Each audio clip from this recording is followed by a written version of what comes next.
All right, cool. So look, here we are. I got my man Dave Austin right here. You can see us both sitting across from me virtually, right? Kind of like that. That's cool. So he showed me the jersey behind his head. None other than the Tony Gwynn, right? And if y'all don't know who Tony Gwynn is, arguably one of the best baseball players ever, batting champion multiple times over multiple Seven years. times. I'll give you some of that. Seven times. Lucky seven. He hit one year 394. No one's been that close. Ted Williams hit 400. The only guy ever hit 400. Tony's the only one who even got close. His lifetime batting average 338. Unbelievable. No one. He's the only guy, right? He's only. I mean, that's hovering up there, almost like you're a superhero for the most part. Yeah, exactly. And he was, and he still is a legend. So that's phenomenal. But you were saying something so interesting, which was, hey, if you want to know how to go to the next level, and I think that was very appropriate for conditionally where we're at right now in the world, right? Like lots of things are going on. Look, your resume speaks for itself. You've trained some of the best athletes on the planet and have relationships with these people. And I think that's what's so fascinating is that you know what goes on and you actually give them the recipes and the tools to become those guys and gals in this case, right? So going to the next level, feel free to integrate your recipe there and how Tony Gwynn and you were able to go to that next level and just launch us from there, man. I'm so excited. Well, first of all, I learned more from Tony than Tony learned from me. Let's just get that straight. Okay, I can appreciate that. Yep. I wasn't where I'm at now. This is many, many moons ago, right? But sitting next to him on the bench, I'm a great observer. And I think that's what gives me the ability now to coach as well as I do, because I observe greatness. What are the differences that like he would do? All right, so here's a Tony Gwynn story that I don't think anybody knows, to tell you the truth. I'm not even sure I've even told it on a podcast, but because you saw the Tony Gwynn jersey, which, I'm so proud. That's a jersey he wore, signed by Tony. That's like the original. Yeah. That's like an original Padres jersey. That's original Padres jersey. Yeah. So I'm very proud of that. I always feed off that energy. But Tony would get to the ballpark before anybody else. This is the best hitter in baseball, considered but be there before anybody else. I happen to be a lot of times early or whatever, and he would get a batting tee and put a ball on it, and he would just stand there and stare at the ball. Just stare at it. So what he was doing was training his brain to focus on the only thing that really matters as a hitter. So we have so many distractions in life that those distractions keep us from our objective. So he would just stare at it, and then he would swing. Then he'd put a ball on it and just stare at it. Just stare at it. He was training his brain how to focus on that which matters. That's just, who does that? That's like amazing. I would watch that, and he'd do it every time. Then the rest of the team would show up and everything. He would take his normal batting practice. But look what he did prior. No one else that I know of was doing something like that. And I started studying it deeply. What was the effect? Well, I understand that as an athlete myself and as a former world ranked tennis player, actually, I played baseball in college, but went on to play professional tennis. But is that it's where you focus. So when I work with players now, I teach them how to get their brain just to focus on what's important. Same thing I do with businesses. When I work with a business leader, we have so many different distractions. It's easy to be distracted, but when you make it simple, which it can be, but it's it's training your brain to work for you rather than against you. So that's one story of Tony, which is remarkable. But then Michael Young, who's also, he played for the Texas Rangers. I worked at that time, then I was working with players. With Tony, it was more of a relationship than what I became, because it's so many years ago, okay? As I learned and I developed it, I always joke, I wish I had me in my career. It's like, well, aren't you? Yeah, but I didn't know what I know now, Yeah. But Michael Young, so he was a shortstop for the Texas Rangers, and I worked with a number of the Rangers. So I was there working with them at spring training, and I noticed something different about Michael, because Michael, if you look at him, I mean, they've retired his jersey. Not too many players for a team get their jersey, retired. But he was so tenacious. But I watched something, again, it's those little things. So in baseball, you have what you call in the hole, for those that don't play baseball. You're the next person to get on deck, which would be the next hitter, and then you get in the batter's box. So I watched Michael, and he would get on the steps, and I watched him. He would just stare at what we call the window, the release point of where the pitcher releases the ball. And I would see him totally zoning in. No one would talk to him at that time. No one would distract him. They knew that Michael was already in his prep. A lot of us just go to things. We don't go to that level, that extra level of prep, right? Mm. He would get totally zoned in. And then as he would get into the on deck circle, I'd see him loosening up, but he was training his brain to be completely there. So then when he came up to the batter's box, he would come, take a breath. Now he's already slowed down the pitch, because by staring and focusing like he did, the ball becomes actually bigger. It's kind of crazy. I've studied this deeply, so just go with me on this. Yeah, I'm all with it. I'm totally there. And it's like, oh my gosh, these little things. And so if I've had 4 players become MVPs, for their teams in Major League Baseball, because I'm able to teach what the best did. And then I take it a little bit more. I do this whole process with them that gets them to keep dialing in. And it's a daily thing. I do a game ready before they play a game, which, when you're as an athlete, it's like when you're in the flow, you just go, oh my, you don't know how you got here. You're so excited. Everything's so easy and then it's gone. When did it happen and why did it happen? Well, guess what? There's a way. I was on the way on an airplane with the U.S. Olympic team to the World Cup to Scotland. I literally just went, God, got anything more for me? I want to have real impact here. And this game ready process came to me. We did it before every game, and we had the best results in the history of that sport for the U.S. team. I thought, okay. And I came back and I worked with the Dodgers that year that was struggling, and they won the pennant. I went, okay, I think this could work. And I've been doing it's been my trademark for 20 some years now. Sure. But it works in business too. I had a presidential candidate. That's all right for me to tell you that. But I started working with her and giving her game readies before she went out into public to speak, because it would put her in that place to where she's focused on just that which is matter, but also would give her the freedom to be very, very present. Sure. So that's beautiful. It really is so wonderfully said. So I think it goes for like the regular folks out there that are listening and they're thinking, oh, hey, these athletes and these presidential candidates and all these superstars are on a pedestal, but they go through similarly same processes and the same challenges that we do. They just learn to manage it differently, and they learn to get through it in their approach that gives them that separating factor, right? Is that sort of the Well, that's it. Well, here's the difference maker. There are many that will learn things, and so they know it. Okay. And that's where they get stuck. They just know it. But you got to go from knowing it to doing it to being it. And that's a daily practice.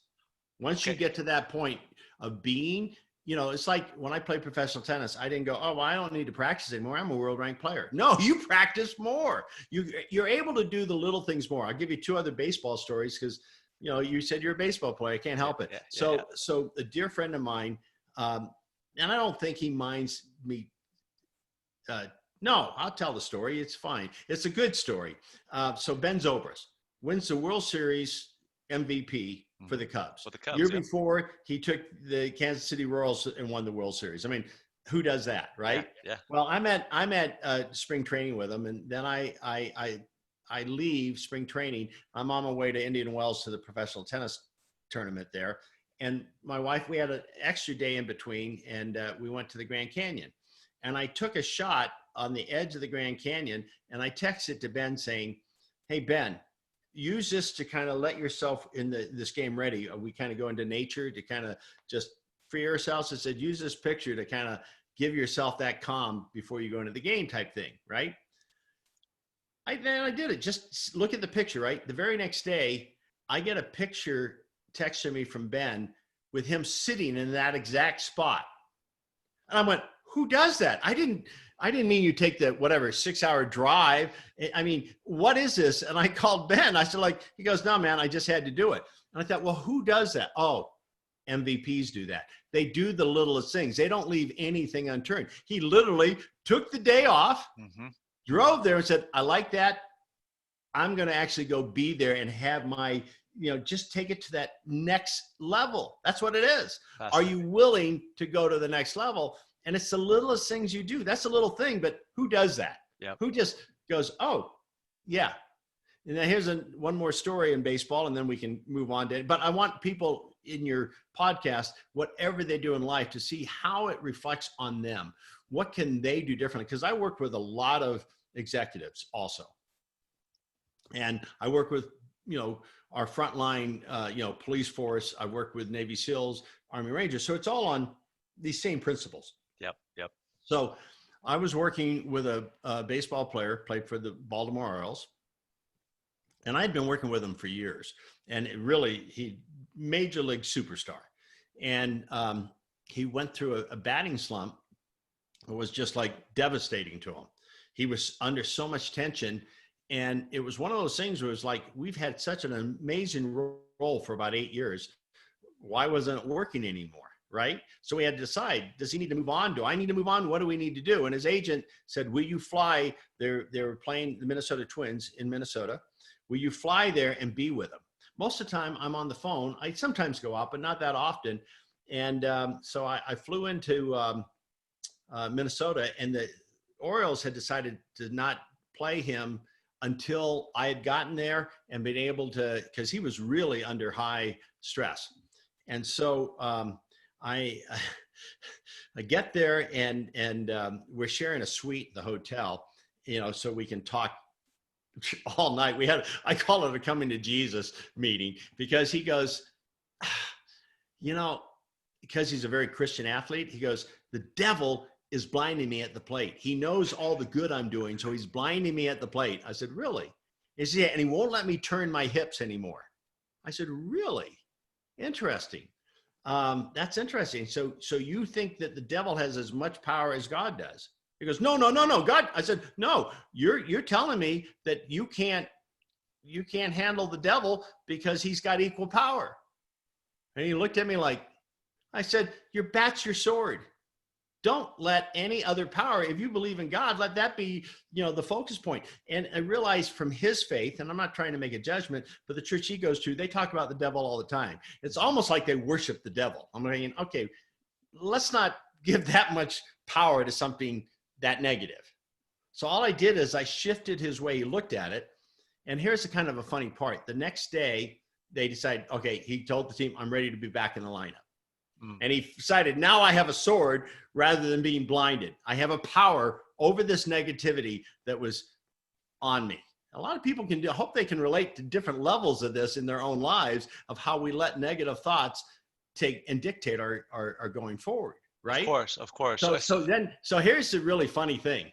So I get him all ready. I give him my game ready, and he's ready. Oh man, he's got to go out there. Well, the pitcher that day for the Minnesota Twins is their ace. He's also a client of mine. Oh, how funny. I give him a game ready. So now we got two guys, in their flow, in their zone. Yeah. I'm going, oh God, why'd you do this to me? I'm sitting there going, this is so tough, because the pitcher at the time was just tearing it up, and they were in the front runner, Minnesota at the time. And this was a really important game. But I don't want to give his name. Dang it. I almost did, because it's kind of a personal story. Sure. I almost did. And I'm like going, oh, gosh. So guess what happened? You will not believe this. This is a true story. It does not sound, but it doesn't get any better than this. One at bat, the guy hits a homer, the guy strikes him out, and he's done. And it's 1-1. So no. Scott, all right, wins the game, pitches, he wins the game 2-1. Wow. He only gave up a couple hits that day. I mean, it was a beautiful and great outing. The only 2 hits he gave up were to my client, and one of the one run is a home run. So he went 2 for 4, and my pitcher went 7 innings and gave up only 2 runs and got the win. Unbelievable. Doesn't it? But then it even gets funnier. I mean, these stories, because we were talking about being behind the scenes for this stuff, right? Yep. All day. Keep going. That day, so my client's going from the worst season of his life to changing to the best season of his life. And he ends up becoming the MVP of the Baltimore Orioles that year, having the best results ever. I mean, he got fired. And ESPN goes, what happened to blah, blah, blah that day? They went back to that May something. I said, oh, you should have been with us. It was so funny. I saw the article where it's like, what happened on, I forget what day it was, but it's like May 17th. What happened? Because whole life changed after that day. I thought, yeah, you should have been with us that night. That was one heck of a night. And so those kind of things you don't see behind the scenes. You only see someone go, oh, well, they had it. They're professional athlete. That's not me. They got it all. They got the talent. I don't have this. This guy was in the dumps of the dumps. But we were able to shift it. And I believe that everyone has that power within them. It is nice to have a guiding light. I mean, that's the role I play. I partner in to help people because we're all going to have challenges. I don't know anybody I work with that doesn't have a challenge. It might look like they don't have challenges when the public sees it. Sure. But you don't know what's going on behind the scenes. You don't know, like, especially in baseball, do you know that if you hit 300, you have failed 7 out of 10 times you come to the plate? And people see the 300, but they weren't there. I'm in misery. You know, I'm no good. I'm like, wait, stop that. You know, because a lot of these guys, their whole value system is based on their results because their whole life has been built on that. And I got to shift them out of it's not about the results. It's about who they are in this present moment. Interesting. And it's the journey and how we approach this day. So when you go in there and you have these guys, gals, people that are having this disturbance and they need a shift, you're observing and listening and trying to figure out what's really holding them back. But are you looking for something that identifies that, like, you're the professional, which is so fascinating. It's like, what are you thinking and how do you come to this moment where it's like, oh, that's the thing. Let me help them look at this differently. Look, you're the professional. I'll be honest, just because of my own faith, and I'm not trying to preach here. It's just that I do feel like God just inspires me. I feel like I open up, I surrender to a much smarter, more creative, more everything than I can be by myself. And I've been doing this so long that I have a great trust factor in that. Sometimes they'll even blow my mind. Do I really want to do that? Well, you know, I trust it so much. I go, okay, this is what's needed. This is what I'm going to do. Right. So I'm able to bring that. And in any situation, I will tell you this, that, like, I have a book out called Be a Beast. I don't know if you've seen the book, but I should have had a copy here to hold it up and do my marketing thing. Yeah. But in it, we use animal principles. And I said to you before we came on, I'll give you a principle of how, you know, we can talk about, oh, we need to do this, we need to do that, but how do you do it? So the book is really the how-to, but it's using animal triggers to open our eyes, and then one word can get us into right action. So for a moment, I'm going to talk about the crocodile. Crocodile, why the crocodile? Because they were here at the same time with the dinosaurs. Traveled the same lands, ate the same foods. Haven't seen a dinosaur lately. Crocodiles are thriving, 23 plus species now. Why did they make it and the dinosaur didn't? Interesting, huh? Very. Well, the crocodile became adaptive to an ever-changing environment. So think about this in our own lives, how much, you know, things are changing around us all the time. So the crocodile was able to slow its heartbeat down to 3 to 4 beats per minute to go in a deep, relaxed state. So when there was no food and all the other animals are dying off, they went into this deep, relaxed state. Then when the food came back, they were still there. Then when the great freeze came, they had developed skin so thick that the inner workings stayed, their body temperature stayed warm. So as the other animals were freezing off, they stayed there. And then they develop eyelids that are amazing that come down so that when in really murky water where we don't have goggles as good as these, they can see clear so they can still feed and do the things they need. So we use that as an example in any situation, and we call the crocodile RESPA, RESPA, RESPA. Why? Because in any situation, the very first thing you do is relax, which is in your breath. Take a deep breath. From a relaxed state, now I can E, which is evaluate. I can now see it clearly. Then I go to S, which now I can strategize how I want to move forward because I'm in a clear-minded state. Then I go to P, have a little bit of patience, just reflect. Is this yes? Then the A is act with authority and commitment. RESPA is a game changer. No pun intended. So, yeah. And I'll tell you my funny RESPA story. As a thank you, some Army Rangers and Navy SEALs, they were doing a group workout thing out in the desert. and they invited me to come on, and I got to get all the gear. I got to shoot guns. It was so much fun that, and the fact that it wasn't real, although we had missiles going over our heads exploding behind us. I'm going, I hope they got this down, right? And so and then we finally came to this ridge, and it was a 120-foot straight rock cliff, and we were going to have to rappel down. And the team leader goes, wait, are you afraid of heights? Because he saw the whites in my eyes. I'm going, yeah, that would be me. I'm afraid of heights. And they're looking at me like, wait, you're the mine guy. I'm going, yeah, well, I haven't learned this one yet. And then he goes, have you ever rappelled before? I go, no. He goes, oh, this will be interesting. I'm like, yeah, real interesting. I'm thinking, what if I can't hold on to the rope going down? And I'm afraid, so he goes, and I'll never forget these words, because it was like in your face. He goes, if you let your emotions get in front of your objective, you're dead. Get your objectives, get your emotions behind you. I needed that kind of visual at the moment. All this fear, I had to, and I coached this, but I loved the way that was expressed. Sure. So then I went and I'm going, okay, I'm doing this because all eyes were on me. They're going like, okay, let's see what this guy who teaches us, and I started and I tripped and I fell and I'm hanging upside down above the rocks. And I'm going, and they're really watching now. And I'm going, in most cases in the past, I would totally freak out and say, get a helicopter now. But I thought, no, all eyes on, what do I do? And I went RESPA. And for me, I practice that so much that what I do, and the way you practice it is you say RESPA, then take it, consciously take a deep breath. I did it so much that my mind was trained that all I had to do is say RESPA, and I took the deep breath. And once I took the deep breath, there's a calming that comes over, even in a freaky moment like that.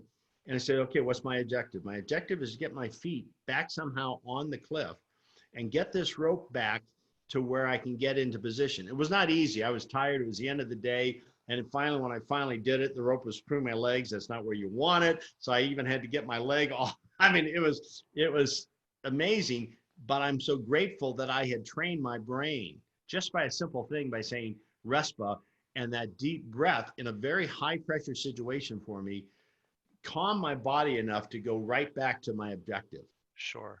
So you think of meetings. I never go on a stage when I'm speaking in front of a large audience, or if I have an important meeting, that I don't go through my RESPA kind of time frame of preparation. What, Dave? It's so wonderfully said. What is your process, developmental process, even after having done so much and helped so many different types of people? To stay ahead of that, right? To, not let the grips of the emotions come in. I understand the RESPA, but developmentally, you got to keep putting in the work, right? It's not like you've done 20 plus years of this work and all of a sudden you're just good. Do you find that, you have to deal with some of the unfortunate situations that life tries to throw back at you and that you have to work around those as well? Like, All the time. Okay. I mean, I always tell my clients, I'm human too. Mm-hmm. I just had a situation. I know, I guess I make a lot of things personal, but that's all right. No, please. I had a situation that I had to use every animal principle, every principle I coach, because it was a high pressure situation. At least for me, it was. So I bought this incredible estate here in Utah. We love it. We have streams running through, waterfalls, ponds. We've got a 2-bedroom cabin on the property. We have a guest house, our main house. We have a movie theater. I mean, we have 10 guest bedrooms. It was really, we bought this so that I could do executive retreats here, because it's just, we have over 200 trees. It's right snug against the mountains. I mean, it is the most incredible place Kathy and I have ever lived. But we bought it with owner finance, and it was ending July 19th this past summer. Okay. We had 2 years of owner finance. Right. So in January, I decided, okay, or January, beginning of February, I said, I'm not going to wait till July. I got to go ahead and get approved for a new loan. And it's not easy to get approved for that size of loan, I found out. But I got approved, and then, hallelujah. Right. And then the week before it was to fund, COVID had hit and jumbo loans went bye-bye. Smaller loans you could do. This was a $4 million loan I needed. Right. They went off the face of the planet. It just wasn't. Didn't matter who you were, what it just wasn't there. So I had to go, wow, I had to keep every day asking for advice.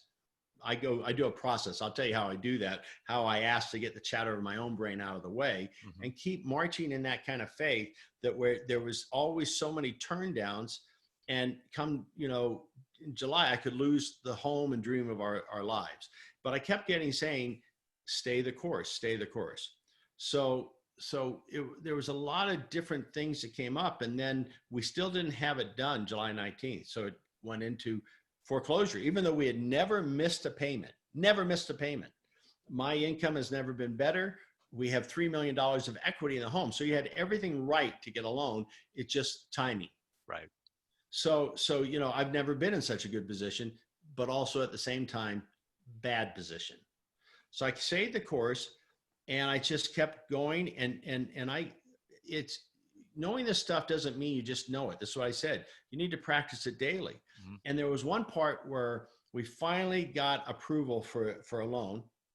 And then the attorney on the other side, because now we're in foreclosure, was being, how do I say it? Gracefully, and I got angry. But I know that anger is no way to deal with anything. I could kill a $4 million loan because I'm angry. They put in some extra bonus money for the lawyer that I didn't have to pay, but it was like, yeah, do it or don't do it. And I had to get to myself. And there's a practice that I do. Part of it, and it's funny, my wife, luckily we're in the same page. Sure. I had a miserable night because I'm going, this is not fair. This is not right. And then Kathy just looked at me and she goes, tell me something you're grateful for. Now, it's funny, gratitude can shift everything, but in those moments when you're tense, it's the last thing, I don't even want to think about what I'm grateful for, but I also know it's the best thing to do.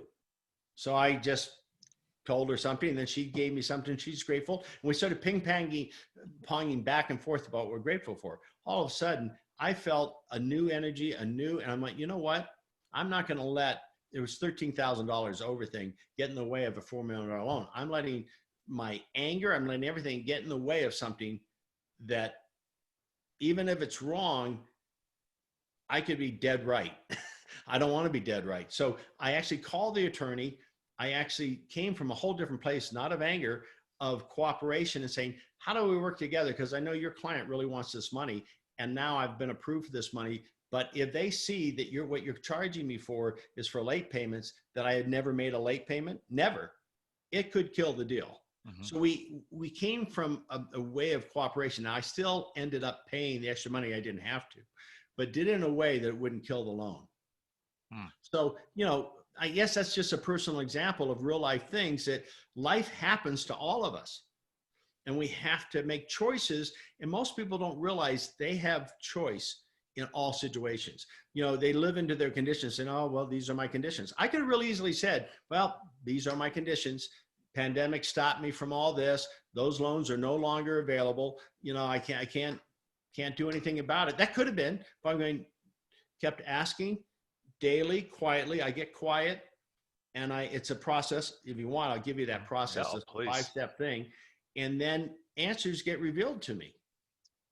And then I'm able to march forth with a lot more confidence. Sure. And ever since I've done that and lived by that, my life has never been better.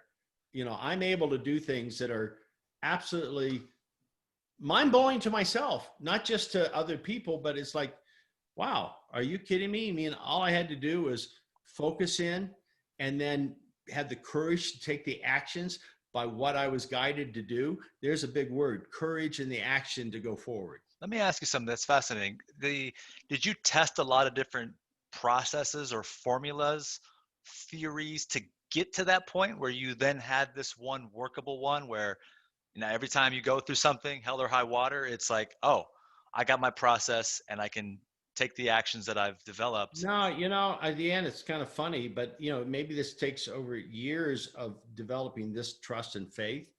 One day, this process, I literally was sitting in my office, and it was like I did when I was on the plane with the Olympic team.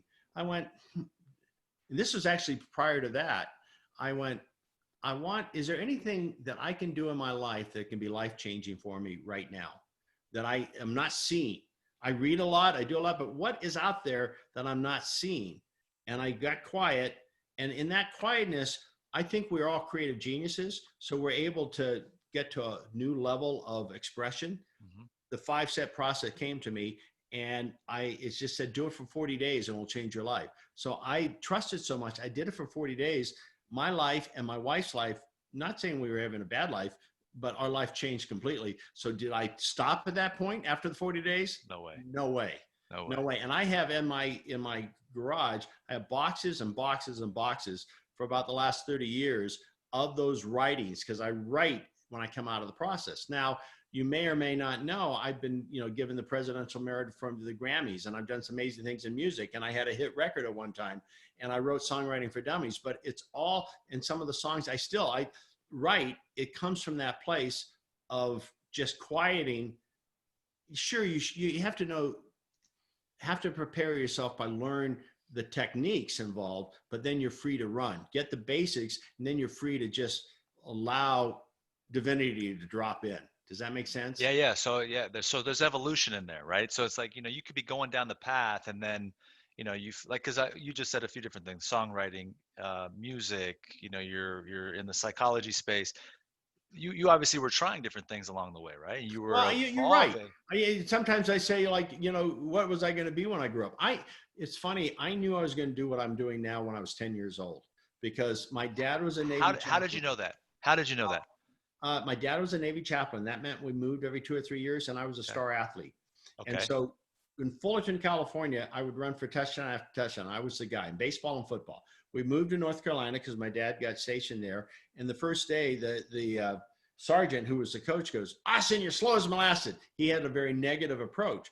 Well, I just took in whatever he said. I started running the ball going, who's going to catch me? Thought I never had before. So I started becoming slow. And because I now looked at myself differently, I even gained weight. I became a different person completely, because I was letting the world tell me who I was rather than telling the world who I was. We would then move to Hawaii, and I was out for football, now kind of a bigger, chunkier kid. And a coach didn't tell me directly, but I heard him say, "Hey, that new kid, Austin, he's kind of quick." I went, "Thank God. I don't know why I'm quick again." Lost all my weight, started running for touchdowns again. And I went, there's something to this. So at a very young age, I was like, I someday want to be a coach, but I want to be a coach that's going to bring people up, not take them down. Right. So I'd already made that decision. And that's what I went to college for. I went on a football, baseball scholarship, and then had a degree in physical education and a degree in psychology. I did a double major. And so that's my plan, was to become, they didn't really have, I don't think, sports psychology back then, but I figured the blend would be what I needed to be a great coach. Sure. And what happened was I got in a car accident that ended my football and baseball career. And I used tennis to rehabilitate myself. I transferred down to San Diego State, and I was a walk-on tennis, and then earned a scholarship, and then went on to get a world ranking on the tour, because I just applied principles. See, learn how to apply this principle to this sport or what have you, and move that into that. Same thing with the mindset. No matter what business or what you're doing, apply the same principles. These are winning principles. Interesting. And so, so then from there, after I stopped playing professional tennis, it was like opportunities happened. I was able to be in movies. I was in Uncommon Valor with Gene Hackman and Patrick Swayze. I was in blockbuster movies. I was in The Jagged Edge with Jeff Bridges and Glenn Close. But as an actor or as an athlete? As an actor. So you had. What I did is things led to things. I got an opportunity, but then when I do something, I do it thoroughly. Okay. I go in and I went to acting classes in Beverly Hills. George Clooney was in my class before anybody knew who George Clooney was. A lot of very famous actors came out of that class. So you have to put yourself and go, and it's risky because there's no money in it until you get a part. I did the same thing with music, but I put myself so into it, I ended up having a hit record. But I didn't start strong, but I was relentless in my pursuit. Does that sound? So sure. Then, I did the acting. I had a hit on the radio. Things just developed that I got asked, as things went along. Well, what happened was once I decided to get to raise kids. I didn't like Hollywood to raise kids, so I left that whole scene. But then I got asked to run a record label with Universal. And so I did that. I thought I'll do that. But that was another side of the coin, so to speak. And so I've had a vast experience in running a lot of different things and being part of a lot of different, they now contribute to my coaching now. But even when I was doing that, to me, that was all just part of the journey. I think I always knew that at some point I'm going to be a coach. I always knew it. And then it was when I started having the kids, and I'm lucky to have 4 incredible boys. And I was there every sport they played. One went on to, 2 of them played college football and one played professional football for 7 years. Wow. And I went, this stuff works. The poor guys were my guinea pigs. But I don't think they call themselves poor. I think they're very blessed. Mm-hmm. But and so I left all the other things just to be a full-time coach. And at first I didn't even know how I'd get paid for it. No one ever taught me how. I live a very incredible life now, but I've had to learn, and it's about being willing. It's your commitment. And when you face these barriers, we'll all come to the barriers. I now call them invisible barriers. And do you have the courage to step through? And if you have the courage to step through, on the other side is a whole new world of universal laws that are available to you. Oh, I didn't know I could do that. Oh, I didn't know I could do that. The reason I got the Presidential Merit Award from the Grammys is because I did something with a good friend of mine who started the rock group Kansas. We did something that the music world said never could be done. And we did it anyway. We put on the first benefit concert ever in 1981. We had Queen, we had everyone. He said, no one will show up. We had every major act show up, and we did it year after year. So then Live Aid happened, and all these other beautiful things happened. I can't believe, I had to jump in. I can't believe you just mentioned Queen and Live Aid. I mean, I can't even tell you how I'm obsessed with Bohemian Rhapsody. And I mean, no, I watch this religiously. I just bought a magazine, Life magazine, that has Queen on the cover.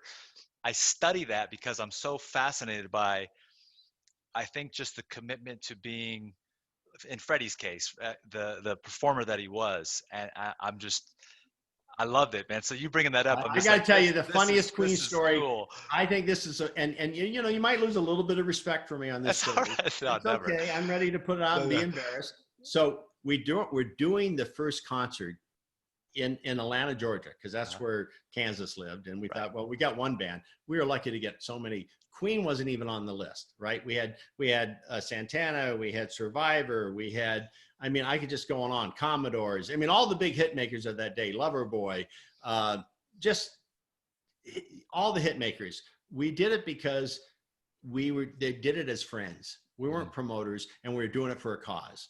One of our buddies had gone down with cancer. That's what we did it for. Right. So and I'm emceeing the show, and hit after hit, every band was allowed to do like 2 or 3 numbers, but just their hits, and then the next band. And so, this had never been done before, right? Never. So we're just going along, and I introduced one band. I come over, and this guy comes up and goes, "Hey, we're here. We want to go on." I looked at him and said, "What do you mean you're here and going to go on? Get out of here." And I introduced the next band, and I come off. He goes, "Hey, we're here. We want to go on." I'm going, God, just stop bugging me.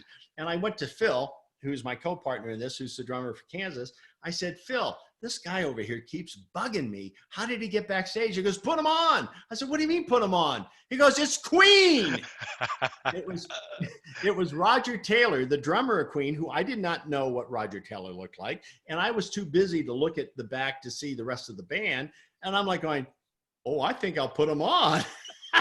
I almost kicked Queen off our stage. Oh man, that goes down in history right there. That goes down in history. Yep. That was pretty crazy. Unbelievable. Yeah, their creativity in the creation of their music, mind blowing. And I'm glad that movie came around in this generation to plant life into. Again, not into the detail. There's the movie's the movie, but open people's curiosity to go kind of maybe think about this Queen thing. Like really caught my attention, and it resurfaced, and there's a resurgence around it right now. So anyway, I love the movie. I absolutely love the movie, and it was also funny for me when I'm watching the movie. Right, And I'm going, I was always in a little bit in the back of my mind, why wasn't Roger Taylor coming up to me to ask to be on? Why wasn't like Freddie Prinze? Why wasn't anybody else? Yeah. Well, you know that it's Roger Taylor, you know, the drummer. As you saw him in the movie, you go, that's why it was Roger Taylor. And he's actually the producer of that movie. Mm-hmm. I went, I totally get it. Mm-hmm. That's why he's the guy that kept bugging me. That's right. Because what I saw in the movie would have been the guy who would do that. Yep, totally. And they did a great job. Yeah. So you said something there, you know, again, feel free to pick up right there, by the way. And like I said, sometimes I just go off and I hear something you talked about earlier with a coach was telling you, you know, you can't do this. And it kind of planted these seeds in you, and then you were defeated. And then there were parts of you before that, if you got a little bit of a boost again, you were going full speed and it was like, oh, I'm clear. I think we deal with a lot of that in the real world in terms of psychology, right, Dave? And like now it's like, well, we put too much emphasis on what other people think about us, so it debilitates us and it affects us, right? So from a psychological standpoint, like in what you've come to know and in your many, many years of study, how does one go into this and like really part ways with that, like, and not allow the words and the actions of others to get into I've just written a new book that it answers that better than anything I've ever read. I know that sounds funny. Better than anything I've ever, because I write in the middle of the night and then I read and I go, oh my gosh. And it's called Bridge the Gap. Now it's not out yet. It's going through the editing process. There's rewrites that will be done. I can't even tell you when it will come out. But what I have discovered in just answering that question, I'll just give you the bullet points, is first, it's awareness. You have to become aware of some of the habits you have. We do things we're not even aware of. So once you become more aware, you then move into responsibility. Take responsibility of, remember I said, don't just act, well, these are the conditions. What are you going to do in these conditions? So you go from awareness, and awareness is something you stay with every, you know, that's a practice. Become more and more aware. My clients to become more aware go off the moon as far as being able then to shift their habits. Sure. Because, we still have these things show up, but you start becoming aware of it. So how do I want to shift? Sure. And what responsibility do I need to take? And then from responsibility, you move into empowerment. And in empowerment, your strength. I call it calm strength. There's a power within you that just resonates from you. But it's an everyday occurrence of constantly, I keep becoming more aware. The more aware I become of things that hold me back, now I can take responsibility for how I move through that. And because of that, I've been able to see how I'm the one that stopped any of my success. It was nothing outside me. It was all me. And so now that I take responsibility, I'm able to move through, even in challenging times, but I now am in an empowered state to understand the power of who I really am. And then unbelievable things take place. I now can focus on something and I start visualizing on it. And I get a call, like I told you I had this last week, that I'm going, wow, I just was thinking that I just started thinking I would love the opportunity for that to take place. I would love that to happen. And then I get, but how's that going to happen? I don't stop in the how. All of a sudden I get the call and asking me if I'd be willing to do that. That which I'm already focused on. One time one of my sons was being recruited by Harvard to play football because he was also a straight A student. So he was recruited by Stanford and Harvard and Cornell, they have to have a certain grade point to be able to recruit you. And we went on a visit to Harvard and I went, I want to speak here. A lot of my heroes have all spoken at Harvard. I went, I want to do this. So it was just a thought. Right. Then I put an intention out to put my antenna out to see what might happen. Believe it or not, the very next time I'm on a stage speaking, I come off stage, there's a break, and the lady, I kid you not, comes up and goes, wow. She goes, would you deliver that at Harvard? I went, would I? You are kidding, aren't you? And she's like, no, I really have. That's what I would love to have you come to Harvard. I went, done. Same thing happened for the UN. I had a friend who had spoken at the UN. I went, that'd be really cool to actually speak. And so all I do is I put my antenna up for awareness of, and I saw something online, someone I knew there was something going on at the UN. So I just went ahead, and then you have to have the courage to take the step and say, hey, raise my hand and say, I'd like to speak at the global summit. Now, the chances of that are probably incredibly slim, but I don't stop on slim because I say the chances, well, if there is a chance, at least I'm going to go forward with the action. And lo and behold, I speak at the Global Summit. So it's just a matter of taking action behind your dream. Let me jump into that concept of courage right there, because it's something I talk a lot about. And the reason I talk about it is because I always use myself as an example of, how I've taken actions. I'm full of fear. I always have been from, life experiences, but God gave me this gift to have courage. It's almost like I do it regardless, right? So I have a lot of fear, but my courage is bigger. I don't know that I've been able to ever articulate or pinpoint what that courage, like that moment of getting in there, like you said, you got to have the courage. And we hear that. It's like, you got to have the courage. So you ready? Yeah, please. Come on, hit us with it. Ready to articulate it? Yeah. Courage is not the absence of fear. It is that something else is more important than the fear you feel. So courage is your answer. Fear, I have fear. I love Laird Hamilton was the first guy to ever to ride the big surf. Mm-hmm. It's another part of my athletic background. I surfed in the World Championships. And what the hell haven't you done? No, what haven't you done? It's crazy. It's crazy. But so I become big fans of seeing people who take it to the next level, right? And Laird Hamilton was the first one to ride the stuff that you think you dive, you wipe out, at Jaws, 60-foot waves, very first guy to ever do it. And I saw him one time where someone asked him and said, "Hey, you don't have any fear." He goes, "No, you're wrong. I have tons of fear." He says, "I like to put myself, have a little bit of fear every day in things that I do." He says, "So when I'm when I'm going for the wave, I have tons of fear. But as I get the momentum of the wave, I shift my fear into commitment to my objective."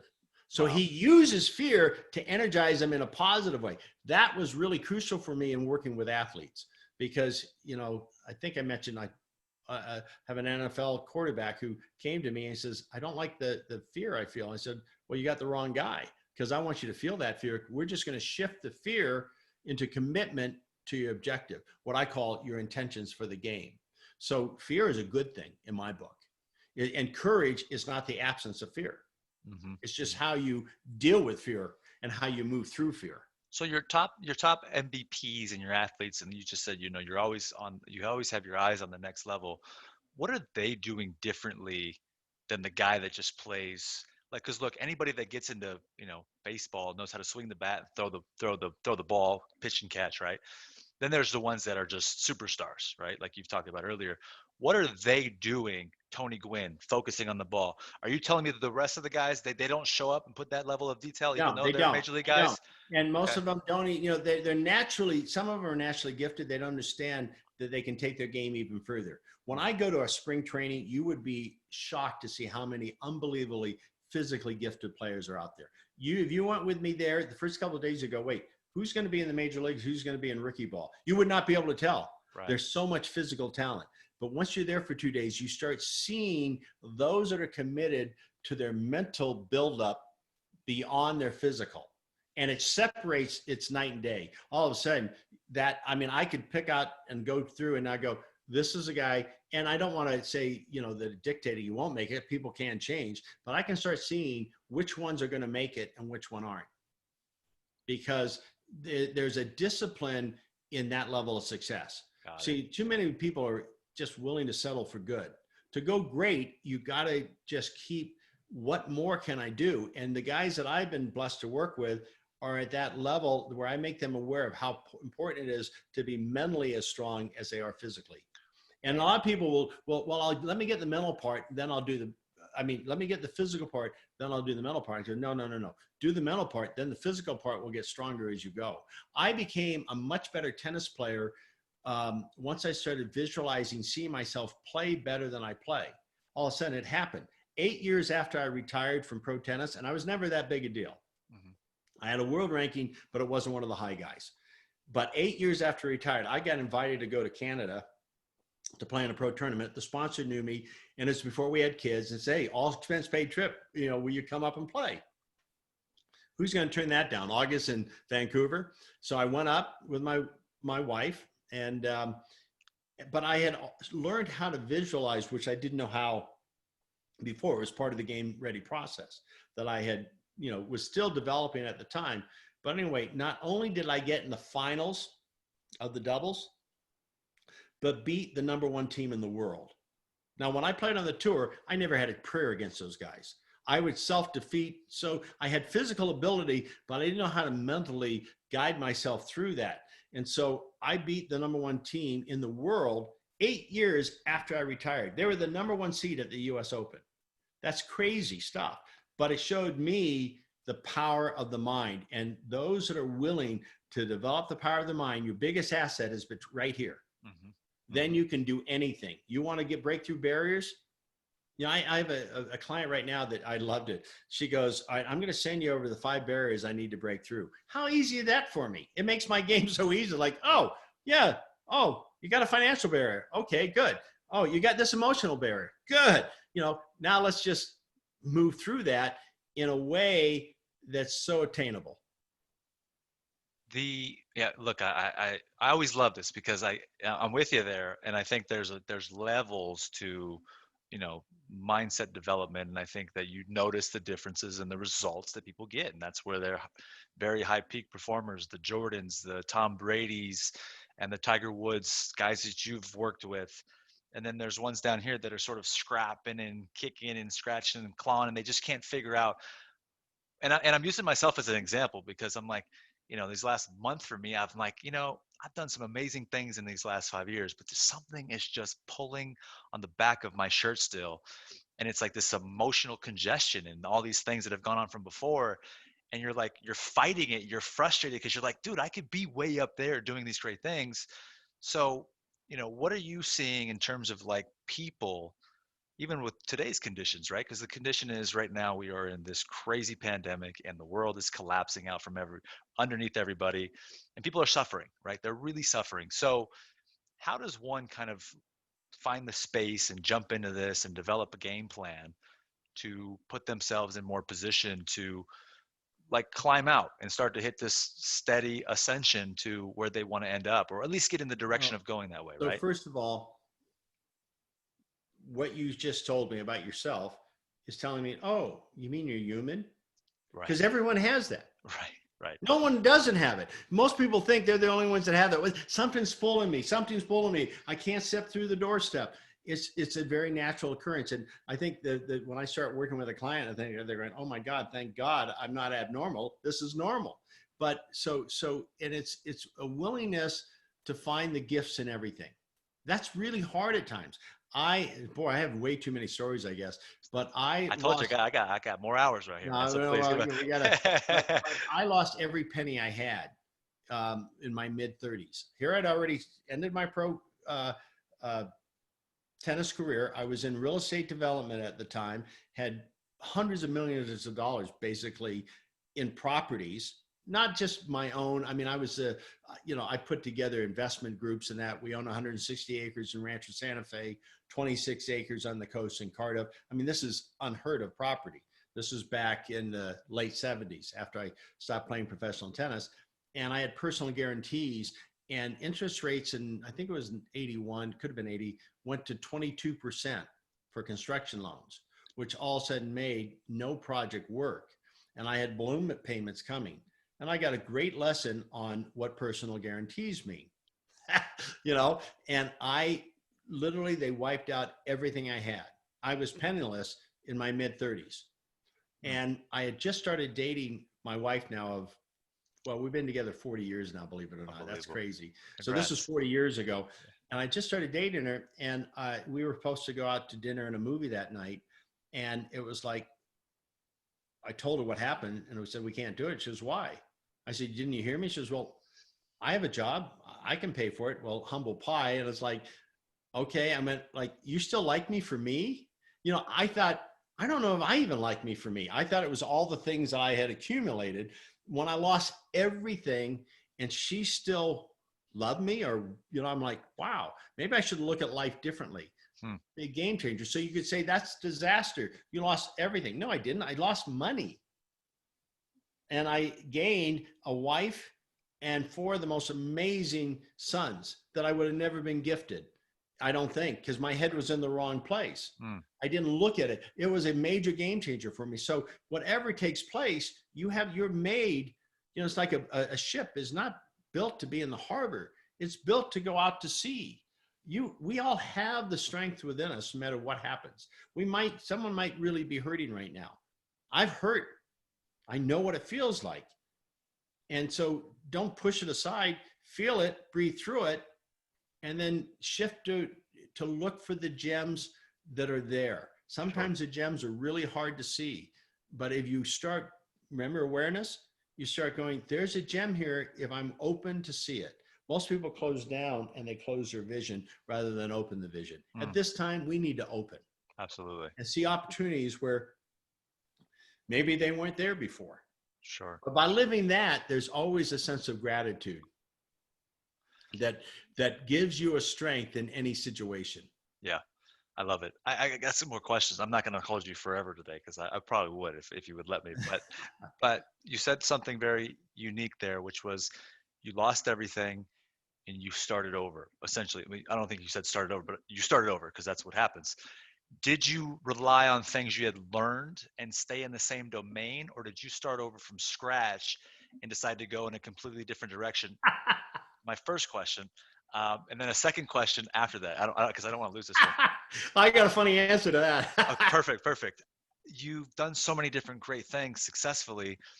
How does one that's listening right now get the clarity to make a decision and know that that's the right thing for them to be doing, right? Like, you were in real estate, you were successful there. Like, how does somebody get to this point where it's like, hey, or maybe you're experimenting. And I know you taled about this a little bit. I do this process daily. I keep teasing it. I got to give you the process that I get clarity on. But the first thing for the first question is, did you go a different direction?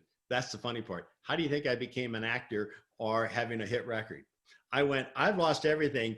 And it was always something in the back of my mind I always wanted to do, but hey, I have nothing. I have nothing to lose. Yeah. I'm on the street. I would have never gone to try to be an actor. I would have never gone to try to be a recording artist. Even though I would have loved to, I would have sat there. Now we'd be on this call at this age. I'd be going, yeah, that's probably one thing I would have loved to have done. But the truth is, I did it. But I wouldn't have done it if I hadn't, so.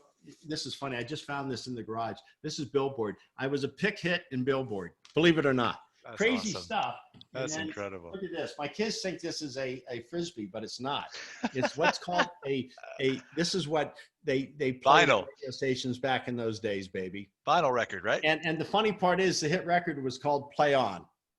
Perfect for my life now. It's so funny how it's all interacted, Interesting. So the point. Now I forgot, but I had to tell you the funny part of, did you change anything?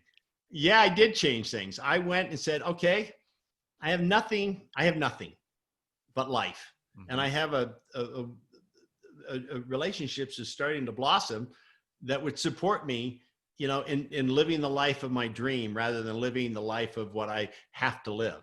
It gave me freedom. So I went and I was a starving actor for a while until I hit and got, I was the first on-camera guy for Diet Coke when it first came out. Luckily, I got hit on commercials. I did a number of commercials and things just grew. And then I decided to build the family. I didn't want to stay in Hollywood, even though I had the record.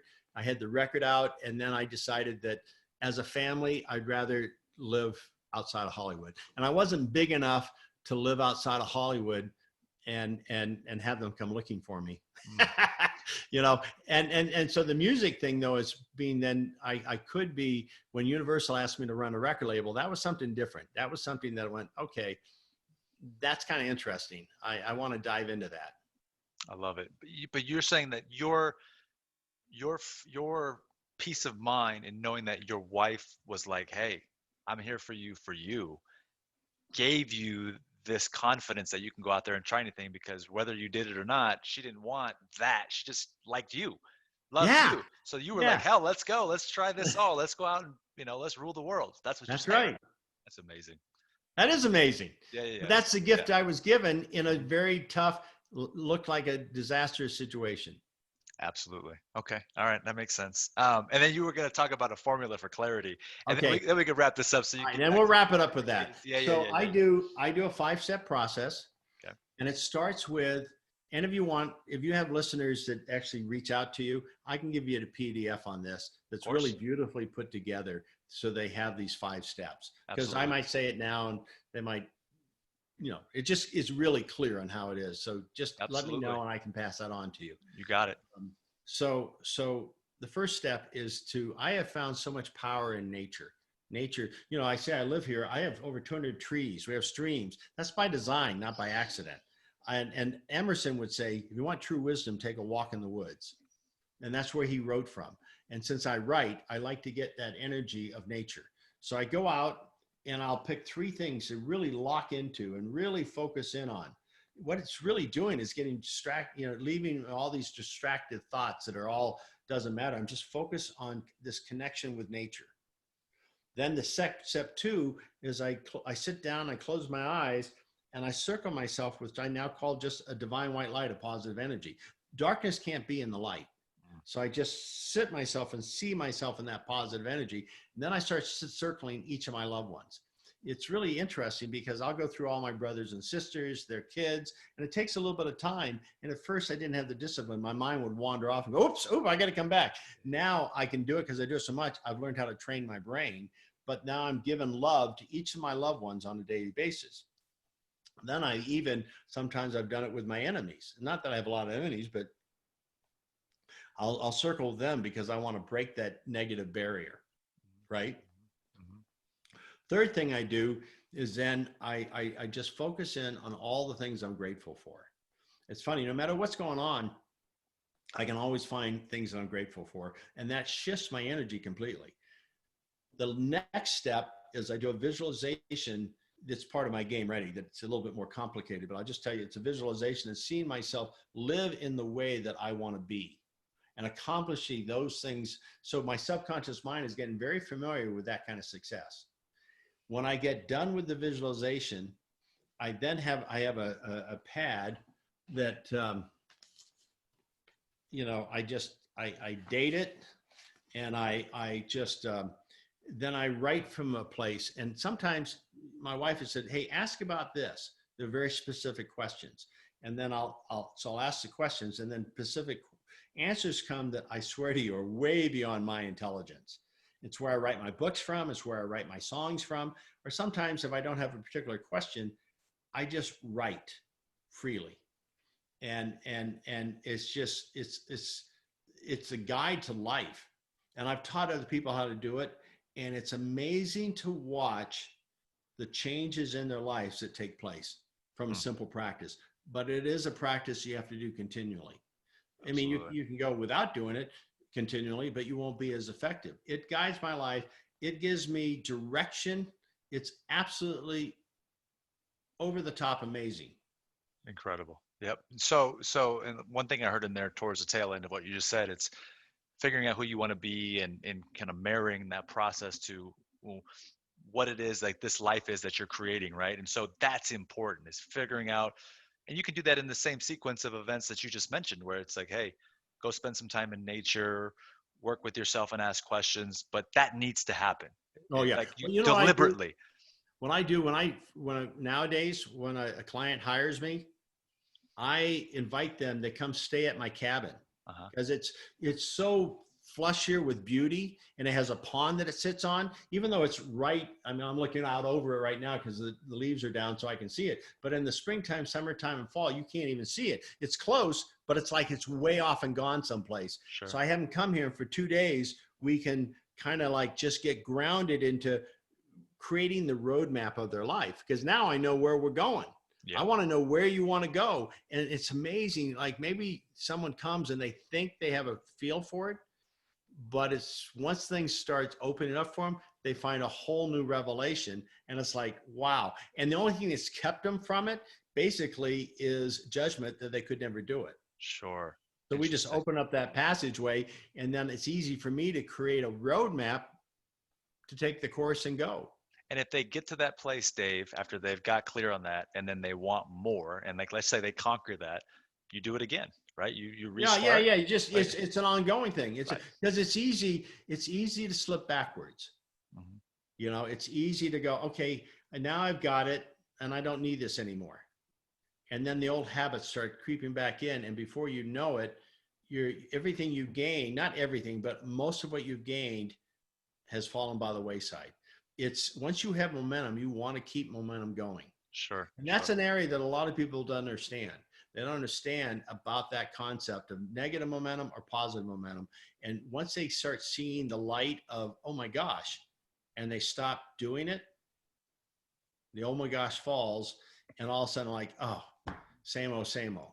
That's an interesting topic that you just brought up. I'll spend about 20 seconds saying my thoughts on it, and I'll ask you my last question. But negative momentum, positive momentum. So I've taken about probably over a month and a half off in the last month and a half to go inward, because I was doing stuff for other people and building some cool stuff, and it was fun. But then I was like, I just need to break, and I need to go figure out me and figure out the next steps. And so what I've dealt with and been challenged with is breaking that momentum. It's like, did I break my momentum, or am I actually building a new sequence of energy that supports what I'm doing? And I'm like, I'm just going back and forth. And so I'm just curious your thoughts on that. It's like, for me, it's okay to go inward and get clear on myself. That is momentum, right? You're going in the right direction. You're building something special, and just knowing that subtle shift, as you would call, right? So not beat yourself up, but to build yourself up, right? Right. So, Well, and it takes a great deal of trust, of your inner voice, and trust and faith. I mean, my trust and faith has grown so much. And this is the last story because I do have to go. But I wanted to meet up with Alex Cora when they won the World Series. He was the manager of the Boston Red Sox. Well, we had a magical moment together when he played for the Dodgers, and I had told him that my fourth son is a miracle child, given no chance of survival. And I told him, I said, if you ever really want to build and see and look into the eyes of a champion, look into the eyes of my son. Because he went through odds that no one could go through. Miracle to be alive. And so I brought him into the locker room one day, and Alex stared him down in the eyes. He was about 4 or 5 at the time. And he goes, I am so ready. And went out and made Dodger history. Fouled off 18 pitches. I think it's 18 or 19. And on the 18th pitch or the 19th pitch, he had a home run to win the game. And if you Google the Dodgers history, the 5 greatest moments, that's one of them. wow. And so it happened. So I'd always, after he won the World Series, I wanted to meet up with him. Now Daniel's 22 years old. I thought, man, this would be so cool. How do I do that? So I just start putting and visualizing, seeing that happen, right? Not knowing exactly how. And I got asked to speak in LA at the LA Convention Center. And I was going to be going through LA, and all of a sudden a thought just hit me going, oh, the Winter Baseball Meeting. Wonder where they are this year. They're always someplace all over the country. Oh, Vegas. We'll be driving through Vegas the day it starts, or the day we come home. I said, I'm going to see that happen. So I saw it happen. And so we decided, usually because we live in Utah, we'll just drive through Vegas, but that we're going to spend the night in Vegas. I'm going to find Alex Cora. That's a very hard job in the Mandalay Bay because it's huge. And the baseball winter meetings are, it's impossible almost. I live here in Vegas. I look over the strip, Mandalay Bay is right down the street. So I go to the MLB TV. They're all set up to do the MLB network there. And I asked one of the guys, like, hey, where will I find Alex? He looked at me like, yeah, fat chance. He goes, well, if you have any chance, it's about 15 minutes that way. Yeah, you can go that way. So I started walking that way. And then that voice that I listen to that I trust so much now goes, go the opposite direction. Not knowing why, but it just said, so I turned around and started going the other direction. And then going down this hall, I do not know why I'm doing this other than it was completely, this is the level of trust and faith I got now. I come down to the end of it, and at the end of it's a bar. I went, that's interesting. I came into the bar, I looked to the right, and that little voice goes, look to your left. I look, and Alex is sitting right there. Wow. So I said, hey, Alex. And then I got my son he was up in the hotel room. I called my wife, said, get him down here now. We're taking that magical picture that I've been visualizing. So I've got a picture now of he and Daniel. What's that, 17, 18 years later? Phenomenal. Yeah. Isn't that cool? That's a deep level of trust. Sure. But years of practice and experience, right? Of course. Huh? Yeah. That's years of practice and experience. All right. So I'm gonna let you go, man. Just last question for you. For you, what does it mean to be always on the grow? What does that mean to you? On the grow? Always on the grow. Oh, it's the greatest gift you give yourself. Every day I have a chance to learn something new. Every day I haven't figured this all out. I'm learning. And that's the most exciting part. Every day there's a new growth that I can be open to learning and going to a new level. It's amazing. Well, hey, listen, man, like I said to you before, I appreciate you for being open-minded and responsive and jumping on here and sharing your wisdom and your knowledge, your stories. Hopefully this is the beginning of a great relationship. You know, we're states neighbors, so come up to Utah and see you, or if you're in Vegas, let's connect and let's keep serving at a high level. And man, this has been awesome. I really appreciate you, Dave. This is cool. Awesome, man. All right, Thank you. brother. Thank You you, got it, Manny. man. Fist pump right there, big fella. Yeah, you got it. Oh, see, there you go. Yeah. Nice ring. Yeah. Nice ring. I got to give me one of those. Story. I don't have time. There's a beautiful story behind that ring. Well, we'll pick back up. Yep. Absolutely. All right, thanks. All right, brother. Take care. Bye-bye. Bye.